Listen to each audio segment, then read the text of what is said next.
Hi, I'm Lachlan from Kashy, and today I have just replaced the front lower control arms and drive shafts on this Hyundai Elantra.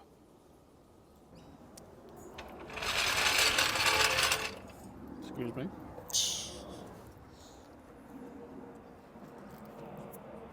Coffee break? Yeah, a little sip.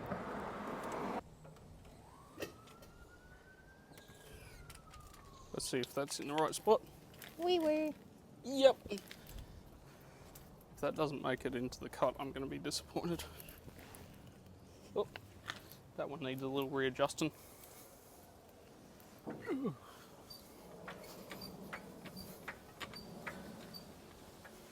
kind of keen for this because previously when I've had CV shafts and all this kind of stuff replaced on my old car, I never got to see it actually happen. Yeah. Because I had to replace the CV shafts on my Gets probably about a year before it got written off. These are called split pins. Splitters? Split pins. Split pins. And what do split pins do? They basically stop the nut from coming back off. So we're going to attempt to gently remove them, just in case we need to reuse them. And actually, because of the way that those look, we're going to spray a little bit of Rustula.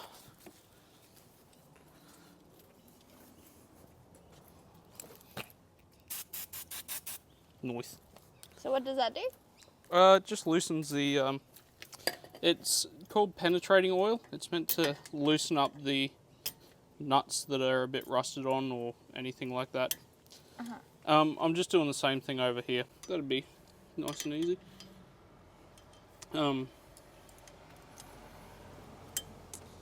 Sometimes it's easier if you've got one tool in your hand to just walk back and forth and do. To do each step on both sides? Yeah. That's why I'm doing it like this today. That makes sense. Now this is where we're going to have some extra noise again. Sounds unique. Big boy socket. Yeah, wait until you see my big one. There's a bigger one? Yeah, I've got a big gun too. Whoa. Well, sorry. Impact wrench. We don't want the Americans freaking out. Oh.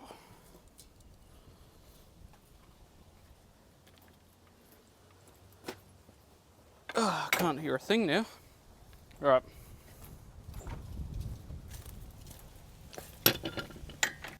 Cover your ears.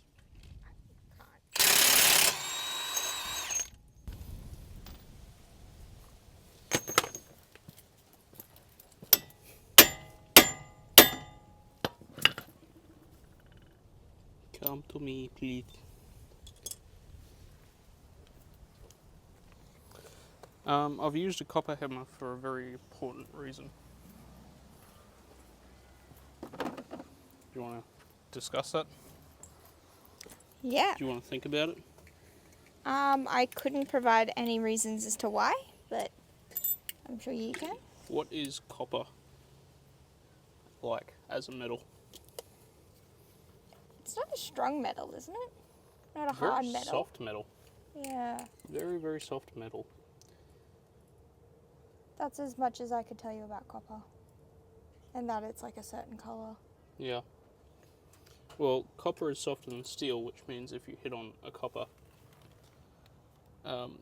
onto a steel shaft with a copper hammer, that you won't damage it. Yeah, okay. Same reason we use brass drifts. There we go. It's a bit of chemistry 101.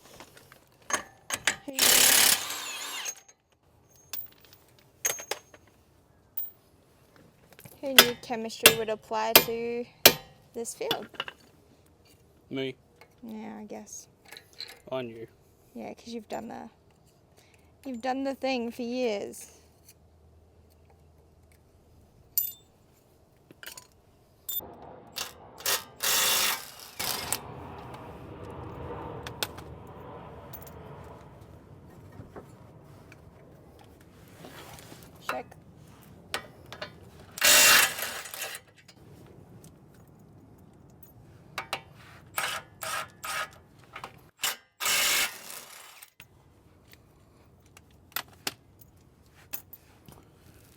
So I've just taken off the lower ball joint. We're actually going to replace the lower ball joints as a part of replacing the lower control arms. So it makes a bit of sense to go through and grab that out straight away. What we might do, just for ease, because the right hand shaft here is sort of sitting in the way of the bolt for the lower control arm, is we'll pull the shaft out as much as we can. Maybe get it out of this end so that we can get onto the nut, onto the bolt for the lower control arm. And then that one just bolts through and there's a nut on top. Cool. What size is that? Wow, might be a 19. Do you mind swinging that spanner this way? 19 at the very end? This one? No, the other end.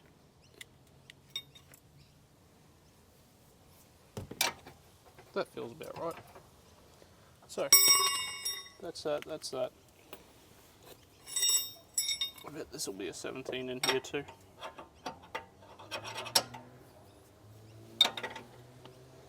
Yep.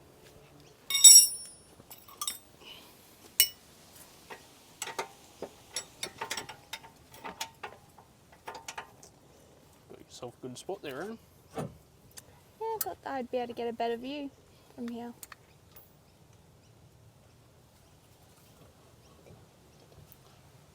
Cool. I think that's good enough.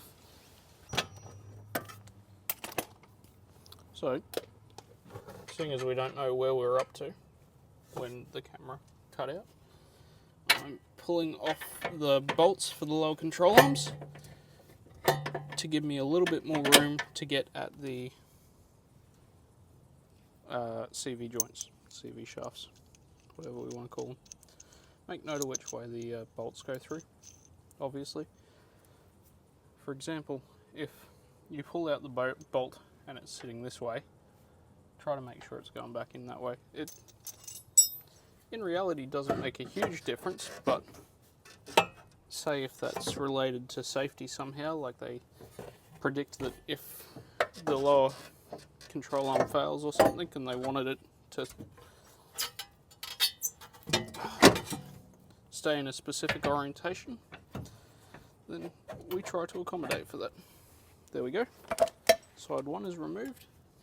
Let's see if this drive shaft wants to come out. I think we also discussed the ball joint and how that is separate.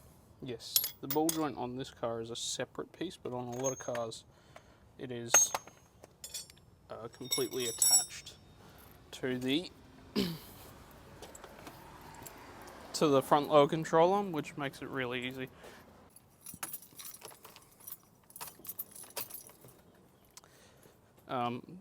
But on these it's a separate item, which means that we can undo it here, undo it here, and it comes out of the thing.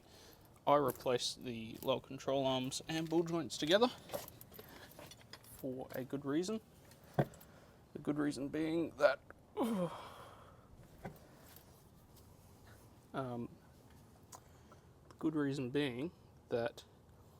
they all wear out fairly similarly. Same as headlights. If you're going to replace one headlight, you may as well replace both, sort of thing.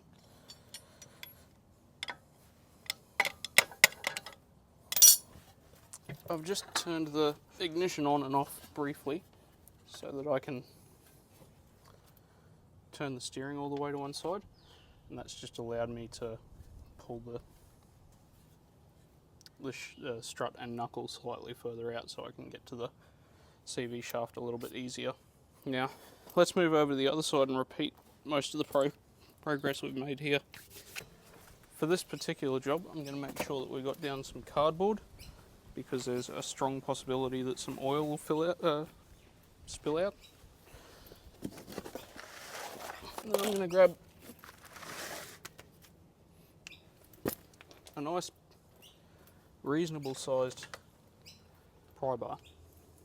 This is a Sid Chrome pry bar. It doesn't say it on the box that it comes in, but trust me, it's a pry bar. That's a joke that maybe a mechanic will get. Now I'm under here. What I'm going to do, get my pry bar behind the CV shaft. Just going to work it, popping it out.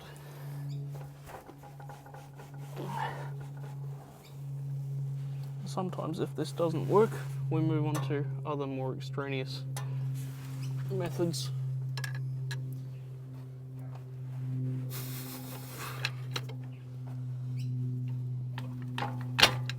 There we go. Popped right out for a change. That's the first one of these that's popped right out for me in like 6 months. I'm very glad to hear that. Your car's doing something nice for me, Erin. For once. Now we're gonna very gently, I said very gently, pull the entire shaft out. It's a they them. We've birthed it, Erin. Congratulations, Elantra. What are you gonna name it? Steve. To see how it went first. Now that that's out of the way, we can actually get to our rear lower control arm bolt as well. Just what we wanted.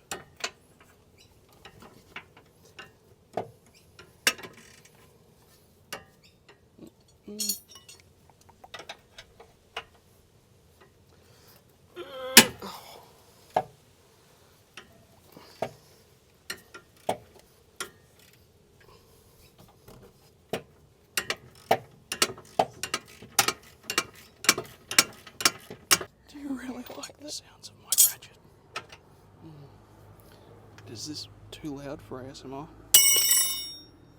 I'd do that. If I did ASMR, in the middle of ASMR. in the middle of the thing, I'd just like randomly drop something really loud.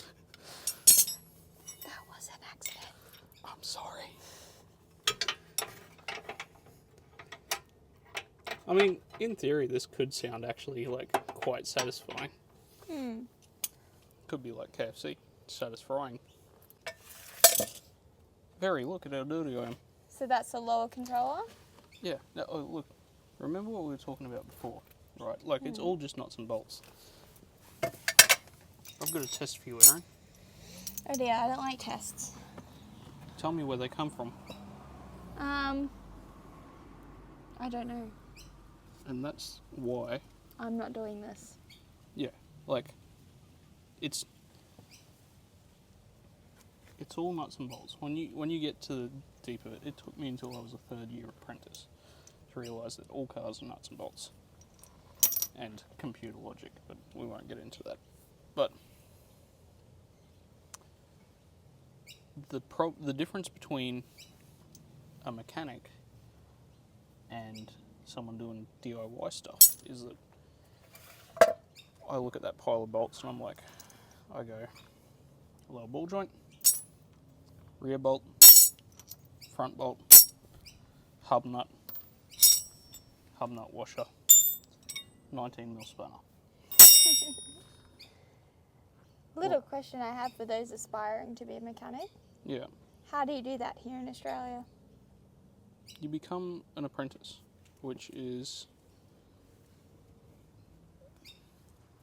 I've got Trauma opinions. No, I've got opinions, right? So, at the moment, the MTAQ, which is the Motor Trades Authority of Queensland, and every other organisation related to mechanics is talking about, I know I'm just going to walk around, which is not helpful. It's fine. See that? See the tearing?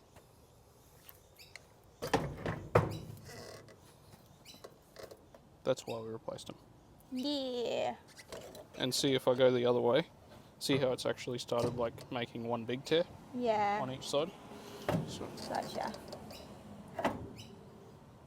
Yeah. um, Kaput.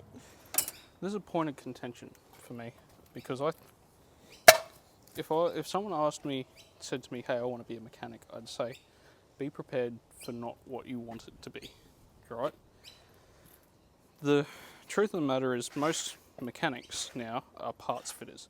There are a very small amount of us who get to do cool stuff. I'm lucky that I am in the very small percentage where I get to do work on cars that I choose to. And on top of that, a lot of mechanics are... A lot of workshops are not necessarily pleasant places to be. So we've got this industry where, for some really stupid reason, bullying still exists massively. We don't have a union, the pay is bad, so I can give you hundreds of reasons of why not to be a mechanic. It's a hard job, it's physical labour, it's a lot more mental capacity than people are expecting as well, to be able to do this job. That said left hand. Oh, we are on the right hand side.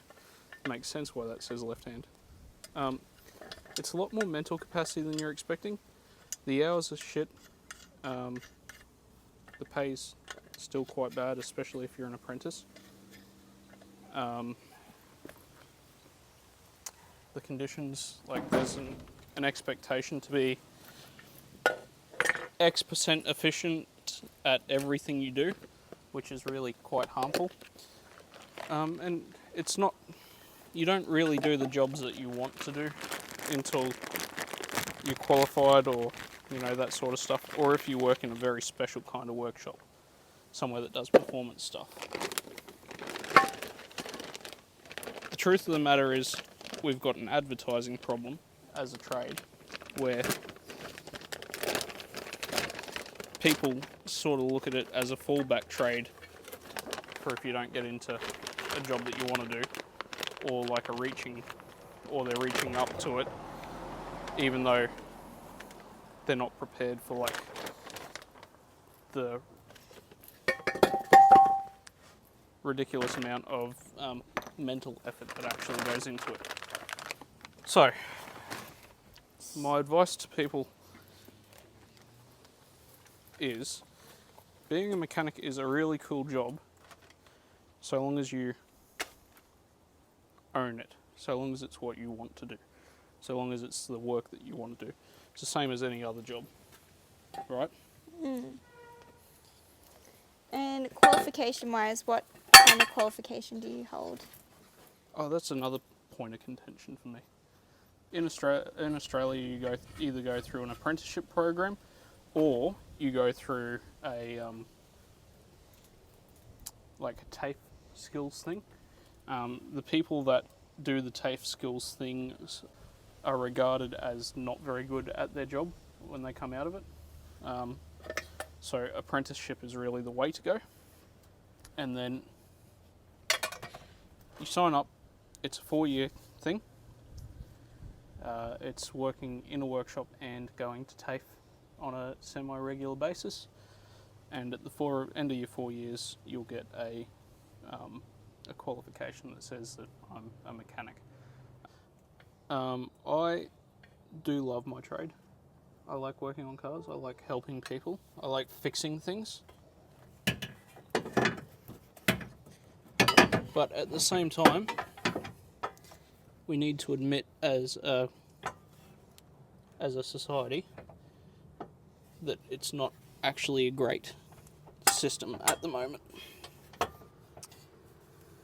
So, seeing as that's just not budging, we might grab our mallet.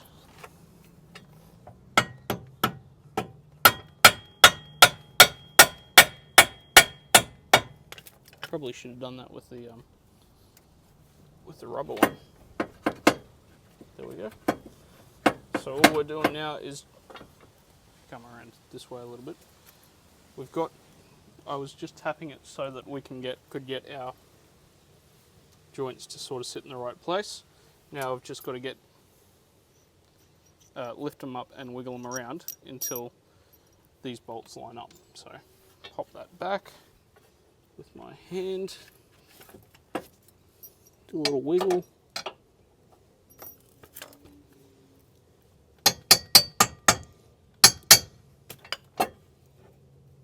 Just like so.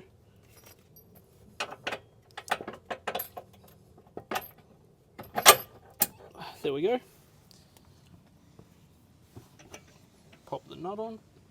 That's an easy enough thing to do. Then go onto the back side where I'm going to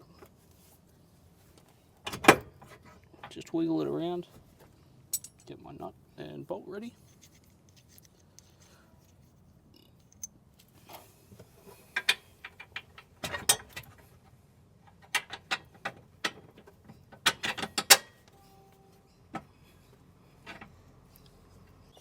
Do you think someday you'll take on apprentices? It's not really a part of our business model, and you understand our business model better than other people. Yeah. So the way that we work is that we Kashy as a business, let me get that off so it's not making lots of noise. Kashy as a business does all the liaison, all the in-between stuff for mechanics, and then we subcontract to mechanics, and all the mechanic has to do is sort of rock up at your house and do the work to the best of their ability. So really it's not the way that our business is designed, but it is something that we would consider. And we have had mechanics in the past that work with their apprentice to do particular jobs. So if they've got something interesting on with Kashy, then they'll bring their apprentice on to show them how that system works or something. So one of the guys, Ash, used to take Jeremy out if he had to like do a carburetor kit or something, because that's something you never see in a workshop anymore. There's only like a few workshops in Brisbane area that will even bother taking on a carburetor rebuild. Do you think Kashy could potentially take on apprentices for simpler jobs, or do they need to be under supervision? Potentially, yeah. Because that's what they're doing anyway in workshops. But, you know, it's something that long term we'll consider. At the moment, it's just better for us to have some mechanics on. Okay.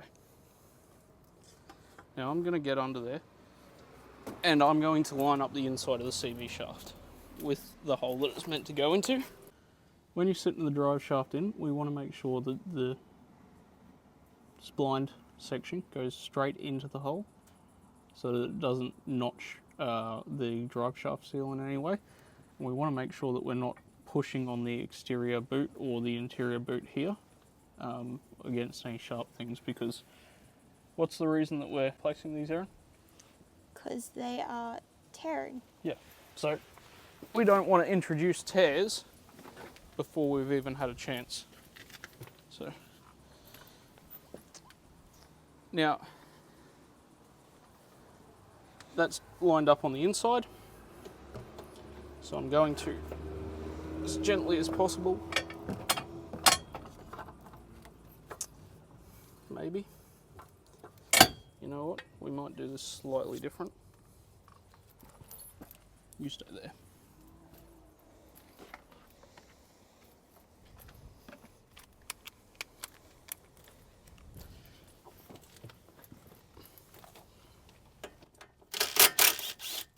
Just taking off the brake line to give us a little bit extra like wiggle,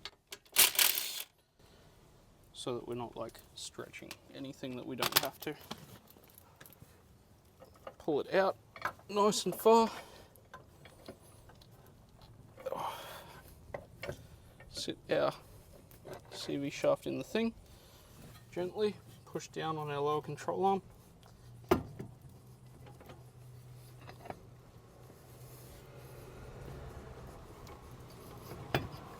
Wiggle until that's in, and then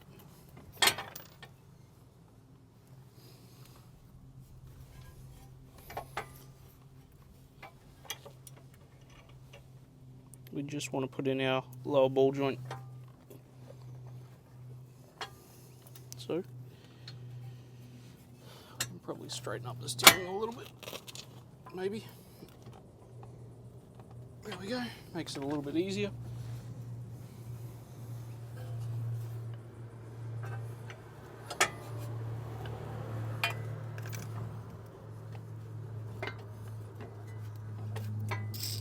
It's not going to work for me today. There we go.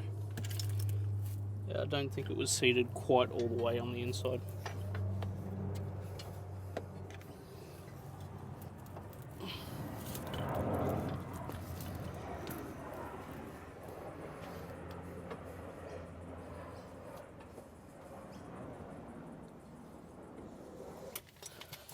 Alright, now back onto this side.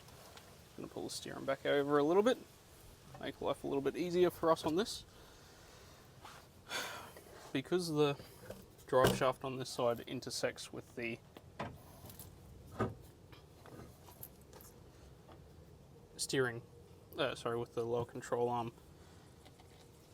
rear bolt, we're going to attempt to pull the drive shaft out first, and then we're going to attack the rear bolt. Okay?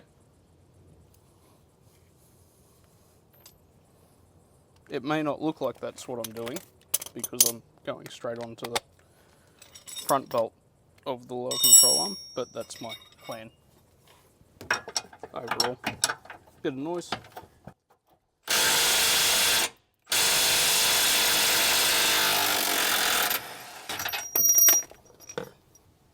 Also, like, put all your nuts and bolts back together. It hurts no one, and it saves you time. So there was actually there's been a noted problem on some of the Toyota models where they've got, instead of just lower control arms, they've got upper and lower control arms, but the upper control arm bolts or something like that are unable to be removed without removing the entire assembly from the car or something. It's really quite dumb if you ask me, but then again, I'm not an engineer, I'm just the one who has to fix it. We'll come back to that. Didn't break it, but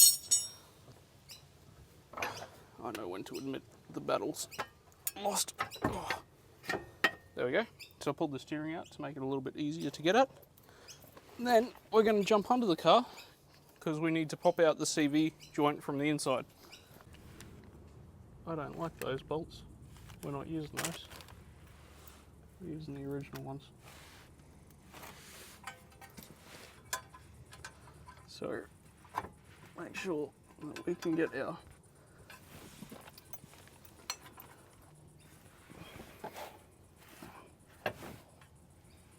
that's great. The inner joint still hasn't sat properly.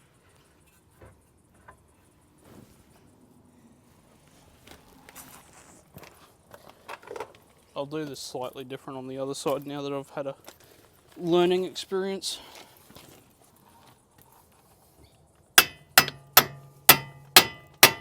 Would you say every job's just about a learning experience? Yeah. Oh yeah. I am no smarter than the average man, and in many circumstances I'm probably less smart. Oh.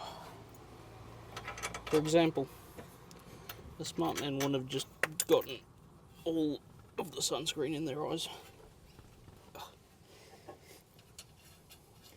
Yikes.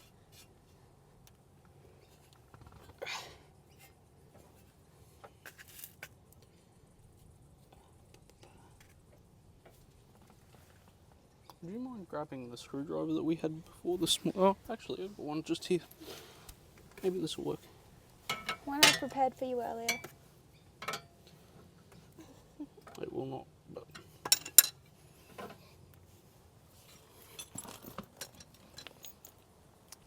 Here's the other thing as well, right?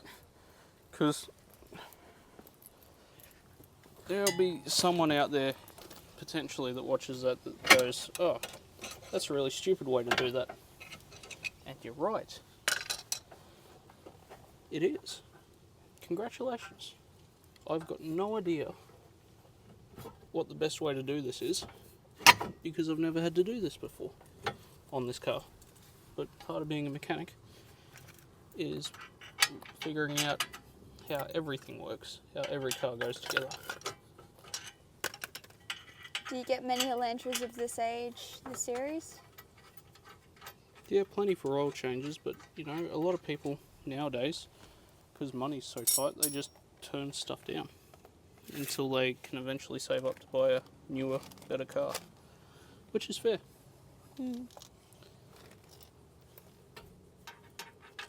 It's so expensive to own a car now that many people just put off doing shit that they don't see as mission critical. I know you get to do a bit of work on, I think it's the series above this car. That's probably one of the most common Elantras I see on the road. Yep. I actually never saw these ones on the road until I owned one, and I don't know if it's just because they're a very boring looking car and don't stand out to me. But I've come to appreciate them quite a bit since they're owning not a one. bad looking car. No, I think they didn't overdo it in terms of the design. So they're not necessarily ugly, No. but they're not. So many cars are, at the moment, are like just straight up ugly. So many cars are really hard to look at as an enthusiast. Especially I feel like with newer cars coming out, they're always trying to set trends. I find a lot of new cars are just trying to set trends, and some of these trends are just outright not attractive. Oh, Hyundai is probably guilty of this as well. Oh yeah. Yeah, everyone's guilty of it. Like the really skinny headlights are in now, especially with the Kona. I think the Kona started that. Not a big fan of that. I do like a pretty looking headlight. But then they do some really creative stuff like the Tucson, which is my current obsession. Prados, I think, do something similar with their headlights as well, which I don't mind. What was that? The Prado have a similar headlight to the Tucson. Do they? They have, it's not the same, but they have like the kind of waterfall looking effect. What's this one's name? Huh? What's this one's name? What one's name? Is that a CV shaft? Xander. Xander. Oh, we're actually naming them, that's right, we are twins. Nearly forgot there was a second one. Only birthed 20 minutes apart. Welcome to the world, Xander. What do I want for Let's lunch? have a quick look at you. Can you name the parts? Probably not, but I'm gonna guess the plastic thing here. Is this a boot? Yep. That's all I can tell you. Well, if that was a CV Is this boot, the shaft? yeah, I only know that because the shaft of a bone is the pretty same. much the same. Well, if that's Yeah. if that's a CV boot, what would this part be? The bit This that part? moves, like oscillates like this. Is that the ball joint? That's the CV joint. Well, I was close. That's the shaft. That is the. On some models, you get a vibration frequency damper. This is the spline drive up here. This is the spline drive on the hub of the vehicle. This is the spline drive on the gearbox of the vehicle. This is the mating surface for the differential drive shaft seal. This is the hub nut. And this is a really interesting piece. You'd like to know more about this. It's got to do with your ABS. This is called a tone ring. So does that just Or a like tone wheel. prevent the locking from happening? No. So there's a sensor that sits like this in the hub, and it like changes its voltage with electromagnetic interference, right? Mm-hmm. So every time a high point runs past, there is an amount of electromagnetic interference, and every time a low point goes past, the amount of electromagnetic interference changes. So they know how many splines there are on this. It might be like 35 or 36 would be ideal.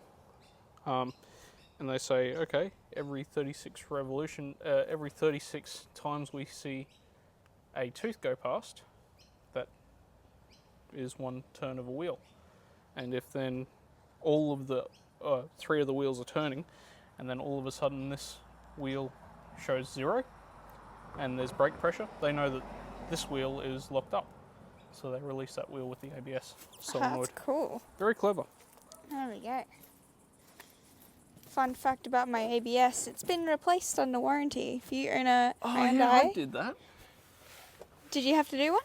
I did plenty of them. I forgot about that. I took mine back to the dealership. So see the spline drive up here, where my little pinky's wiggling at the top? Up here. Hello. Up there. Hello. I think I can see it. So we've got to get that directly centered into that hole and lined up with the splines there. I'll just push that away with my elbow. That's it. Just like that. And then we're going to pop. Well, might just come out and do that Yeah, it looks really tough. with a hammer. So now that that's lined up, Every recall is a burst into flame situation in my eyes.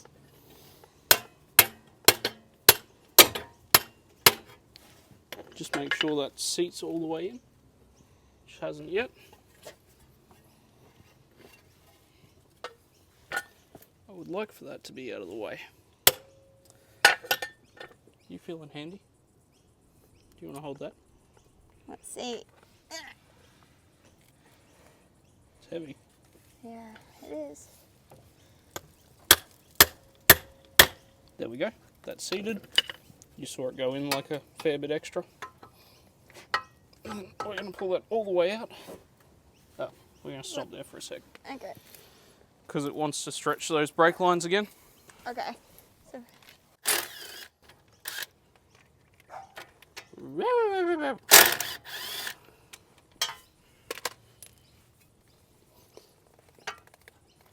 it's nice having a 2-point security system installed into my house.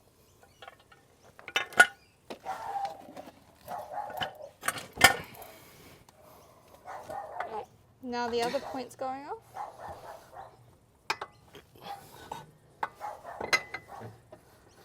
Okay. Get that to just politely line up. I think Cedric's shutting the blinds. There we go. Yep.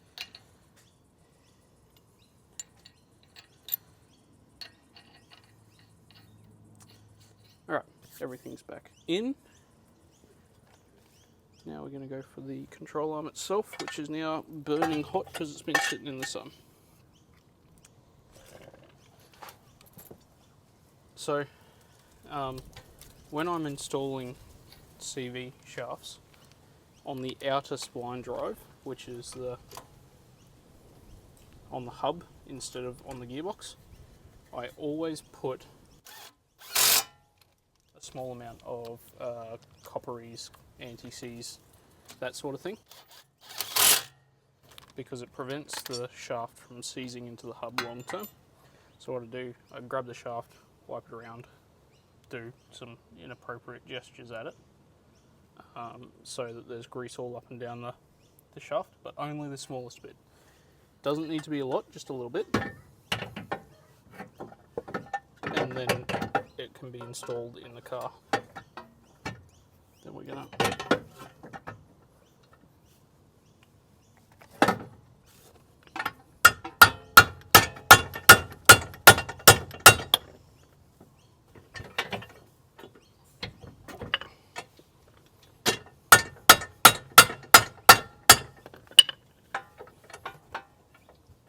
something like that.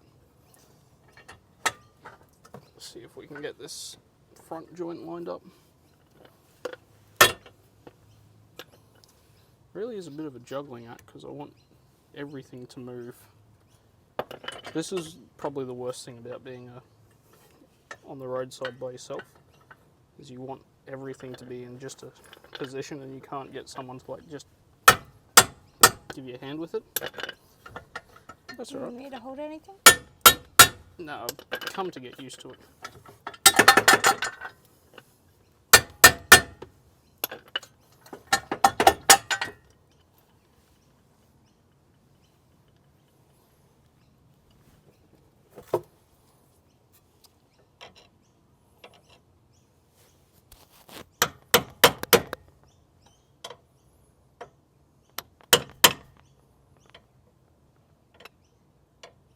Probably not the, probably not the correct way to do it, but that is the way that we are doing it. And it's gotten it pretty close. Where do they go? Front, rear. Yeah, which one's which? I don't know. Erin. And then the other one is ball joint. I don't know. I'm winging it.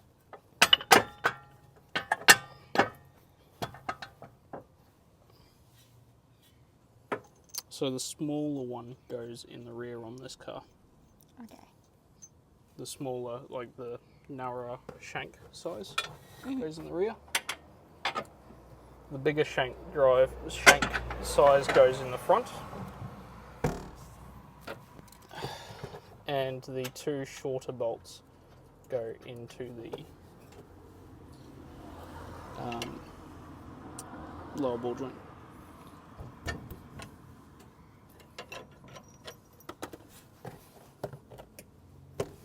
I might grab my small screwdriver just because I want to line that up, and I know it's not lined up from the bottom.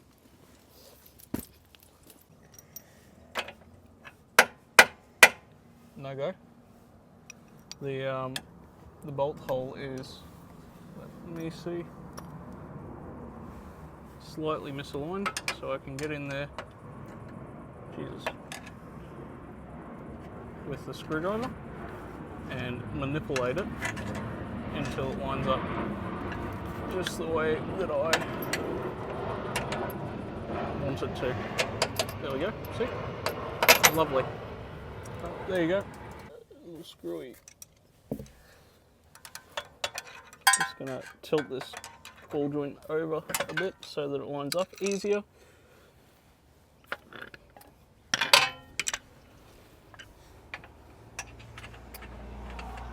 One thing that is quite difficult doing the mobile job is trying to use a hammer underneath the car. Also, apparently putting this nut on this bolt here is very difficult for me. Man, look how shiny that little control arm is. Oh, nice and brand new. Oh, there we go. Finally. I am just pulling this control arm down.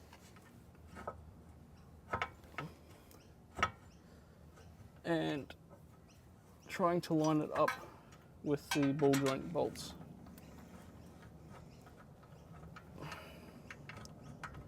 Apparently it's much harder than I anticipated. There we go, that's one.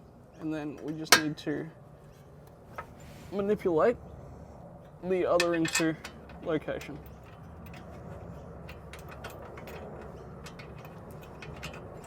Which again, much harder than anticipated. There we go. Now, everything is back on the car, which means that we can start using aggressive methods to tighten everything up. Too late now anyway.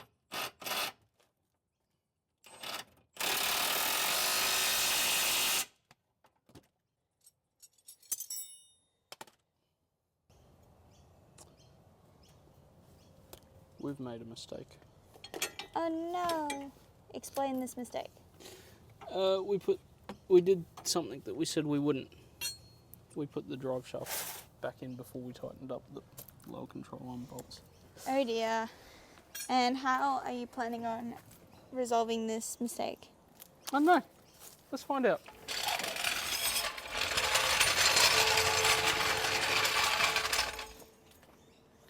Maybe this will work.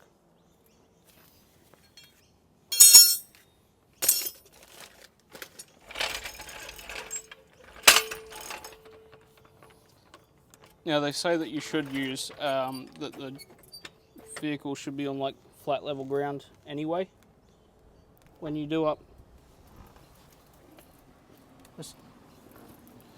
When you tighten up the suspension, because the joints are like rotation.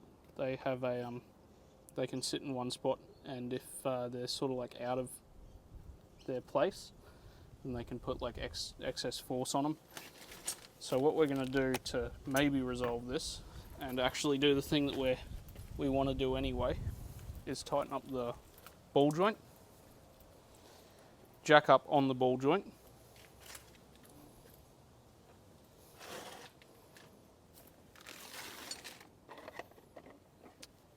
and then once the suspension's flat and level, we might actually be able to get a socket back onto the inside of that. I had a 17mm impact socket around, Erin. What did you do with it, Erin? This is an accusation.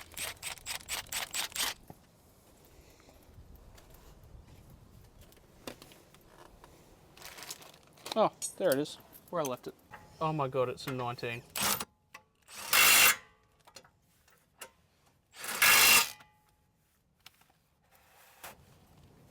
On that tray of sockets that's just there is a 19.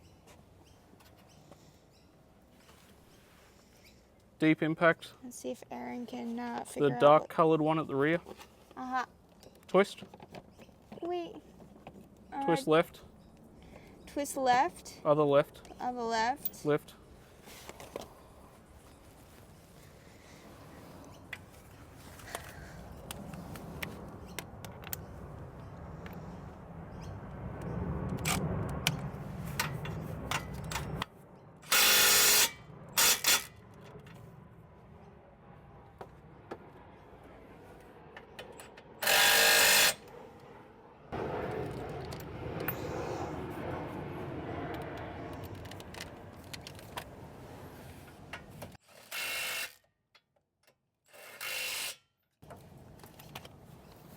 Okay, now, because we've done that, we can line that. Do you want to give that a little bit of a pump? Keep going. Tell me when. Keep going. Keep going. Ah! No, you didn't get me going. A little further. Oh, are you afraid of it? No, I'm just... Do I keep going? I can do it now. I was just getting you lined up.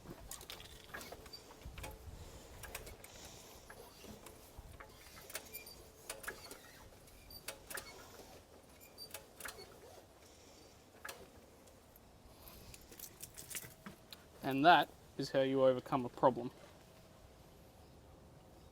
You see what we've done, Erin?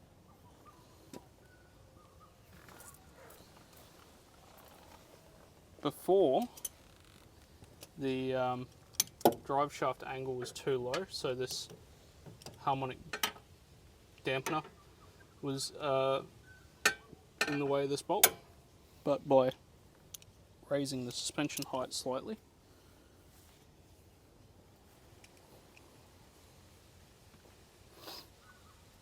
we've been able to rectify that situation so that we can actually get a socket in there again. Perfect.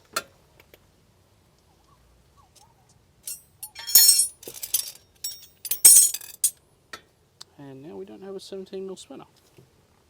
Yeah, we do. I normally perceive myself as like trying to work in a fairly clean and orderly way. But even so, there is not a day goes by that I don't feel like I've lost something while I'm like at a job, and it's taken me way too long to find it.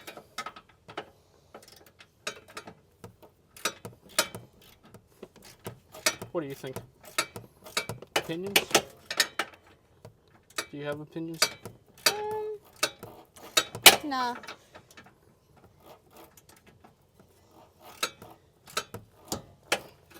How tight should these be? Finger tight. Another version of FT. Effing tight. I'd never. How dare you swear like that on a family-friendly video, Erin?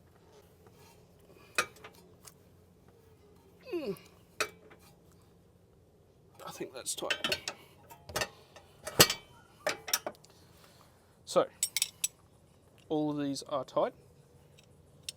Now we're just going to go back over them and make sure that they are all tight, because we don't want any happy accidents. Well, I think that's tight. tight. The new CV joint didn't come with a new cotter pin, which upsets me a great deal. Which is also why I was so gentle about taking the old one out.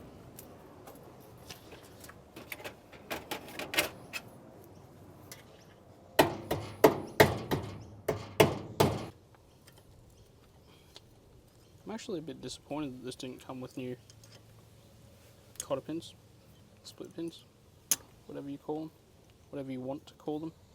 Apparently my parts for my car come with absolutely nothing.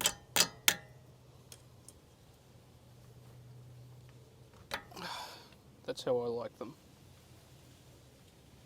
So they're neat and tidy, not like so that they can cut you if you're if you install these wrong. They sit up. Well, there's a whole debate system online about how to install split pins the right way, and I'm of the opinion that you should do it sort of like this, so that they end up not in the way of anyone. That's tight.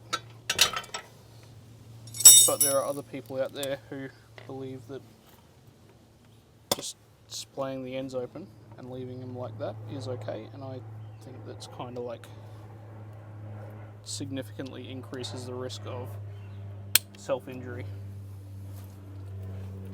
because you end up cutting yourself the next time you work on the car. We won't use that one. Won't use that one.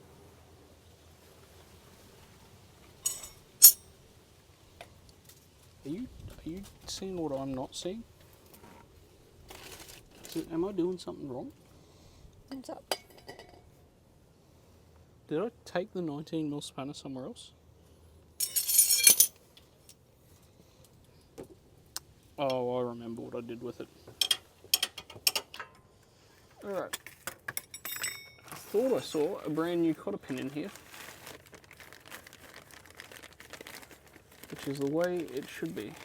That's the way it is. Right. Do you want to have a go at cotter pins? What am I doing? Make that look like the one on the outside. There's one on the outside? Yeah, the one I just pointed at. So pull this down, that one down, and all the way over. So you can probably use your hands even. I'll use my hands. Pull it. All the way over. That's tough. Just keep going. No, not that way. That way.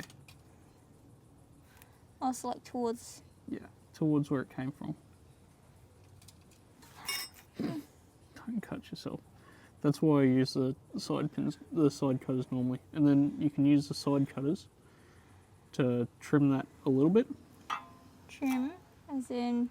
Not all the way down, but we want like, say maybe, sorry.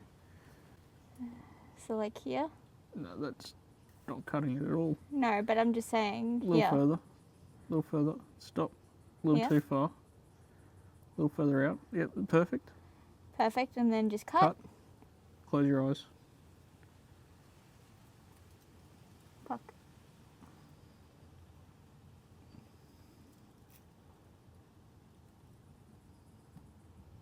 Wah! And then use the V of the side cutters to push that back down on itself. The V. Yeah, so you like use the side cutters to push that back all the way down. This way or down? I don't know. Oh, I think that's a minor success. Do you want me to fix it up? Yes, please. Right. Okay, now we're going to tighten up the other side. So we need 19, 19, 17,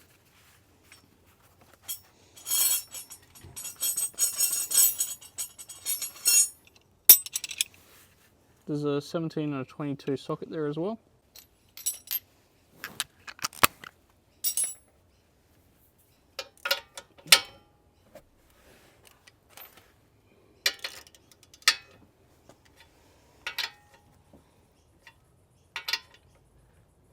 Tight. Can I have the that little fresh bag over there? So I can grab a split pin out of it. Thank you.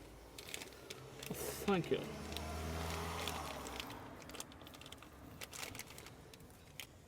First and foremost, we need the holes to line up so we can get it through there like that. And I'm on the wrong side, so I'm right-handed, which will make this very difficult. Maybe this is the side I should have tried. Maybe. Because I'm left-handed. So see how I've pushed that in? So it's not able to like hit anyone. And then I'm going to trim the tail on the other end. And make sure it's up nice and tight so it's not going to go in anyone's hand accidentally when they're working on it next. We haven't done any of those up yet. We're almost done. Thank God for that. Once again, that's how to replace the lower control arms and front drive shafts on a Hyundai Elantra. Thanks again. I'm Lachlan from Kashy.